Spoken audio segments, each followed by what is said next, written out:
Bismillahirrahmanirrahim. Assalamualaikum warahmatullahi taala wabarakatuh. Saya Baika Nisa Fitriani dengan NIM E1B019025 akan menjelaskan tentang materi dari hukum pidana.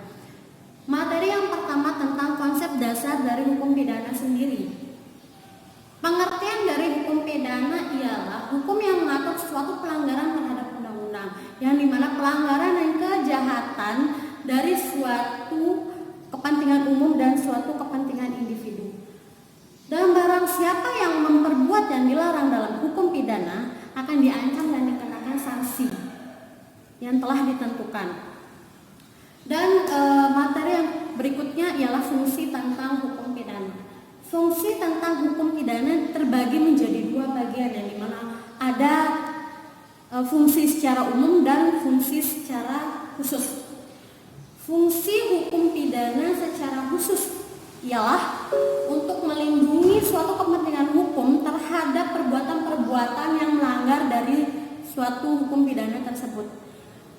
Sedangkan hukum pidana secara umum ialah fungsi hukum pidana sama saja dengan fungsi hukum-hukum yang lain pada umumnya, karena untuk mengatur hidup dalam kemasyarakatan atau menyelenggarakan suatu tata dalam kemasyarakatan. Nah, yang berikutnya sifat hukum pidana. Hukum pidana sendiri tidak bersifat hukum pidana sendiri bersifat melawan hukum, yang dimana istilah sifat melawan hukum itu tidak selalu berarti sama. Ada beberapa sifat melawan hukum, yaitu yang pertama sifat melawan hukum secara umum, yang kedua sifat melawan hukum secara khusus, yang ketiga sifat melawan hukum secara formal, dan yang terakhir sifat melawan hukum secara material. Baik, materi berikutnya yaitu tentang kriminologi. Pengertian kriminologi secara umum adalah ilmu pengetahuan yang mempelajari tentang kejahatan dari berbagai aspek. Kriminologi sendiri berasal dari dua kata, yaitu kata pertama yaitu kram yang berarti kejahatan, dan kata kedua yaitu logos yang berarti ilmu pengetahuan. Jadi kriminologi bisa diartikan sebagai sebuah kajian atau ilmu yang membahas mengenai kejahatan. Berikutnya tujuan kriminologi. Tujuan kriminologi secara umum adalah untuk mempelajari kejahatan itu sendiri dari berbagai aspek, sehingga tujuan kriminologi sendiri itu dapat memperoleh pemahaman mengenai kejahatan dengan lebih baik. Berikutnya manfaat tentang kriminologi. Manfaat kriminologi ialah sebagai salah satu dasar atau latar belakang ilmu untuk suatu profesi dan suatu kesempatan yang baik bagi para sosial dalam menangani pekerjaannya dalam masyarakat nanti. Sedangkan menurut Sejono Dirgo Sihoro, manfaat kriminologi dapat dilihat dari tiga sudut pandang, yaitu kepentingan pribadi, untuk kepentingan masyarakat, dan untuk kepentingan pengetahuan itu sendiri. Sekian. Baik, materi berikutnya yaitu tentang hubungan hukum pidana dengan kriminologi. Secara teori, hubungan hukum pidana dengan kriminologi dapat dikaitkan karena analisis kriminologi banyak manfaatnya dalam kerangka proses penyelidikan atas terjadinya suatu kejahatan yang bersifat individual. Akan tetapi secara praktek sangat terbatas sekali keterkaitan dan pengaruhnya. Dan tak pernah mengatakan bahwa keterkaitan kriminologi dan hukum pidana, bahwa kriminologi sebagai meta sains dari hukum pidana. Kriminologi suatu ilmu yang lebih luas daripada hukum pidana, di mana pengertian-pengertiannya dapat digunakan untuk memperjelas konsep-konsep dan masalah-masalah yang terdapat dalam hukum pidana. Jelasnya bahwa metasains di atas bukan hanya pelengkap terhadap hukum pidana, bahkan merupakan disiplin ilmu yang daripadanya. Karena kejahatan tidak hanya meliputi aspek yuridis dan sosiologi, melainkan pula meliputi kejahatan dalam arti agama dan moral. Baik, saya akan melanjutkan ke materi berikutnya, yaitu asas-asas hukum pidana. Poin pertama yaitu tentang pengertian dari asas hukum pidana sendiri. Asas hukum pidana adalah pikiran dasar yang umum sifatnya atau merupakan latar belakang dari peraturan-peraturan yang konkret pada hukum pidana. Berikutnya poin kedua tentang asas-asas hukum pidana yang ada di Indonesia. Ada beberapa hukum pidana, salah saralat. Ada beberapa asas hukum pidana yang ada di Indonesia, yaitu yang pertama asas legalitas. Asas legalitas berkaitan dengan seseorang yang tidak dapat dikenakan sanksi pidana selama tindak kejahatan yang dia lakukan itu tidak ada di dalam KUHP. Yang kedua tentang asas teritorialitas. Asas teritorialitas berlaku pada hukum internasional karena asas ini sangat penting untuk menghukum semua orang yang berada di Indonesia melakukan tindak pidana yang dilakukan oleh orang tersebut, baik dilakukan di Indonesia maupun di luar Indonesia.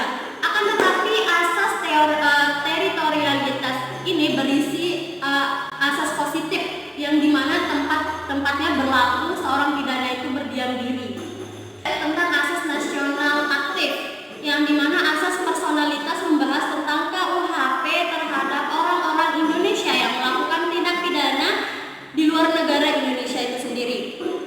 Yang keempat asas nasional pasifik. Yang ketiga asas nasional aktif atau asas personalitas. Asas nasional aktif membahas tentang KUHP terhadap orang-orang Indonesia yang melakukan tindak pidana di luar negara Indonesia. Dalam hukum internasional, hukum ini disebut asas personalitas. Akan tetapi hukum ini tergantung dengan perjanjian bilateral antar negara yang membolehkan untuk mengadili tindak pidana tersebut sesuai asal negaranya. Asas yang keempat tentang asas nasional pasif atau asas perlindungan. Asas perlindungan memberlakukan KUHP terhadap siapapun, baik WNI ataupun WNA yang melakukan perbuatan tindak pidana di luar negara Indonesia sepanjang perbuatan tersebut melanggar kepentingan negara Indonesia itu sendiri. Asas yang kelima yaitu asas universalitas. Asas universalitas biasanya berkaitan dengan asas kemanusiaan, dalam arti si pelaku tindak pidana ini akan dikenakan pidana yang berlaku dengan tempat atau di mana ia berhenti, seperti tindak pidana terorisme yang dimana kasus ini telah melibatkan semua negara atau semua negara telah bersepakat jika hal yang demikian itu merupakan tindak pidana. Asas tidak ada hukuman tanpa kesalahan. Asas ini mempunyai makna yang sama dengan makna asas legalitas itu sendiri, sehingga asas ini dibekukan dibekukan ke dalam satu asas yang fundamental, yaitu menjadi asas legalitas. Asas tiada pidana tanpa kesalahan atau asas kesalahan mengandung pengertian bahwa seseorang yang telah melakukan perbuatan yang bertentangan dengan peraturan pidana yang berlaku tidak dapat dipidana oleh karena ketiadaan kesalahan dalam perbuatannya tersebut. Poin berikutnya yaitu tentang implementasi asas hukum pidana.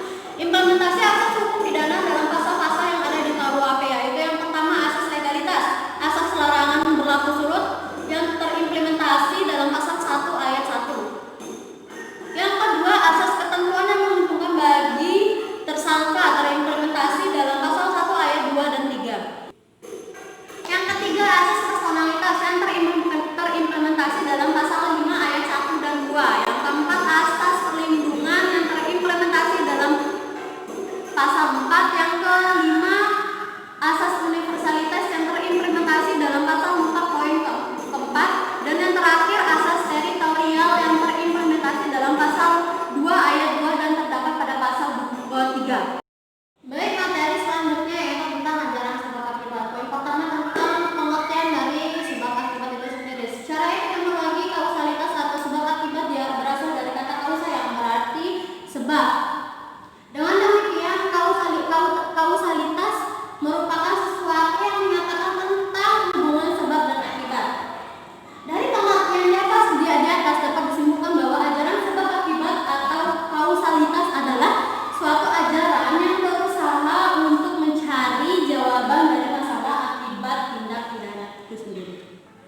melanjutkan ke materi berikutnya, yaitu tentang perbuatan hukum pidana. Yang pertama yaitu tentang pengertian perbuatan pidana. Perbuatan pidana adalah suatu perbuatan melanggar hukum yang dilakukan secara sengaja atau tidak sengaja, yang dilakukan oleh seseorang yang dapat dipertanggungjawabkan atas tindakannya dan oleh undang-undang yang telah dinyatakan sebagai suatu tindakan yang dapat dihukum. Yang berikutnya yaitu tentang unsur subjektif perbuatan pidana. Unsur-unsur subjektif adalah unsur yang melekat pada diri si pelaku atau yang berhubungan dengan si pelaku itu sendiri. Dan ada beberapa unsur subjektif yang ada dalam perbuatan pidana, yaitu yang pertama kesengajaan atau ketidaksengajaan, yang kedua maksud atau fonimen, yang ketiga macam-macam maksud, yaitu seperti kejahatan, penculikan, pemalsuan dan pemerasan. Dan yang keempat yaitu tentang merencanakan terlebih dahulu, dan yang terakhir yaitu Baik, berikutnya yaitu tentang unsur objektif perbuatan pidana. Unsur objektif adalah unsur-unsur yang ada hubungannya dengan keadaan-keadaan yang di dalam keadaan-keadaan tersebut yang mana tindakan-tindakan dari si pelaku harus dilakukan. Unsur-unsur objektif dalam perbuatan pidana yaitu sifat melanggar hukum dan kualitas dari si pelaku itu sendiri. Baik, saya akan melanjutkan ke materi berikutnya yaitu tentang percobaan hukum pidana. Percobaan pidana merupakan perbuatan yang dari awal sudah ada niat untuk melakukan tindak pidana itu sendiri.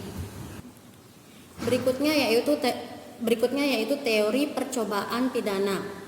Terdapat beberapa teori terhadap percobaan pidana, yaitu yang pertama teori subjektif, yang dimana dasar patut dari percobaan tersebut terletak pada sifat batin dan watak berbahaya yang ada pada si pembuat. Berikutnya teori objektif, yang dimana dasar patut dari percobaannya terletak pada sifat berbahayanya perbuatan yang dibuat oleh si pembuat. Teori objektif terbagi menjadi 3 bagian, yaitu teori objektif formil, teori objektif material, dan teori campuran. Berikutnya yaitu tentang rumusan percobaan dalam hukum pidana. Rumusan percobaan dalam hukum pidana terdapat dalam pasal 53 ayat 1 KUHP, yaitu adanya niat dan adanya permulaan pelaksanaan. Baik, materi terakhir yaitu tentang hukum pidana dalam KUHP. Poin pertama yaitu tentang hukuman atau pengertian hukuman. Hukuman adalah suatu penderita atau nestapa yang dijatuhkan oleh hakim dengan vonis kepada orang-orang yang telah melakukan pelanggaran undang-undang hukum pidana. Yang berikutnya yaitu teori pemberian hukuman. Terdapat beberapa teori tentang tujuan pemberian hukuman atau pemidanaan, yaitu yang pertama teori absolut, yang kedua teori relatif, yang ketiga teori gabungan, yang keempat teori treatment, dan yang terakhir teori perlindungan sosial. Poin berikutnya yaitu tentang jenis-jenis hukuman pokok dalam KUHP. Dalam KUHP pasal 10 ditegaskan bahwa ada 5 jenis hukuman pokok, yaitu pidana mati, pidana penjara, pidana kurungan, pidana denda, dan pidana tutupan. Poin terakhir yaitu tentang jenis-jenis hukuman tambahan dalam KUHP. Jenis-jenis hukuman tambahan dalam KUHP pasal 10 yaitu pencabutan hak tertentu, perampasan barang tertentu, dan yang terakhir pengumuman putusan hakim. Sekian materi hukum pidana yang saya jelaskan. Kurang lebihnya mohon maaf. Wassalamualaikum warahmatullahi wabarakatuh.